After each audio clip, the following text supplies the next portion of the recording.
Bring in now retired Colonel Cedric Layton. He's a former Joint Chiefs of Staff Deputy Director and spent 26 years as an intelligence officer in the U.S. Air Force. Thank you very much for joining us. You bet, Harris. First of all, without the Pentagon putting this in context for us, you, with all of your years of experience, having been in the military, what did we just lose? We lost a key strategic area in Iraq, and let's make no bones about it. This was a significant area because it not only controls a province as its capital, but it is also an area that controls the western approaches to Baghdad. So this is a critical loss, and it needs to be treated as such. Why are we losing to these savages? Harris, the reason we're losing to these savages is we are not really focused on developing a really good, coherent strategy.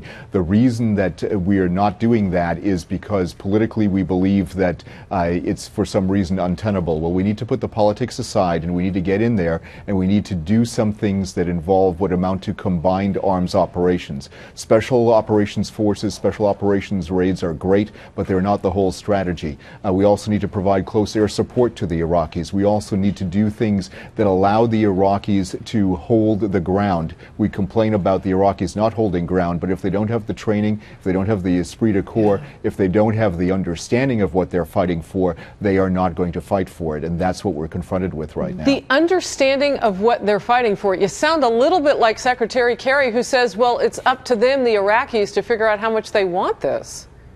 Well, that's interesting. We also have to figure out how much we want this. One of the things that's interesting about this is if Iraq falls to ISIS, that changes the entire dynamic of the Middle East. And we really have to think in these broad strategic terms and realize that if Iraq were to fall to ISIS, that would be a significant setback not only for the United States, but for the world as a whole. And that's something that I would argue we would really need to seek to avoid in this case. You know what? If people are tooling around on social media today, this is one of the things we'll see. The black flag of ISIS now flying over the capital of Anbar province. It's one of Iraq's largest provinces, as we've been talking about. It seems like, and look, I know they have a PR department at the Pentagon, but it seems like they're spinning the truth a bit here. How would you actually describe what's happening?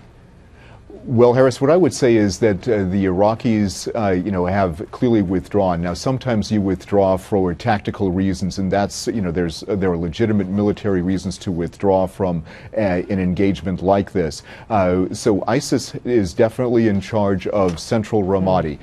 There are places in and around Ramadi where government forces and Shiite militias are poised to go in and battle ISIS, not only in an urban setting, but also in the outskirts of the city.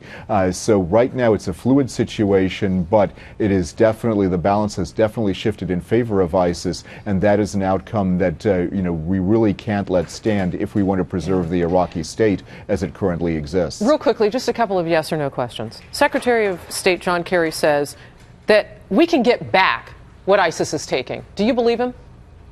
We can, but we have to fight for it, and we have to have a strategy to do it. We're not there yet. Has this enemy become something that we cannot completely destroy? We will not be able to destroy it completely until we figure out exactly how to confront them in social media. You mentioned Twitter and Facebook feeds.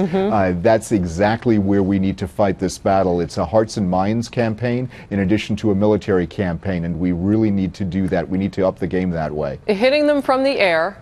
We knew that that couldn't be the only thing that would work. Jennifer Griffin just reported that the Pentagon now is saying that they won't change their strategy of that. Plus, we know we're leaning hard on our special forces, the Army, Navy SEALs, so on and so forth.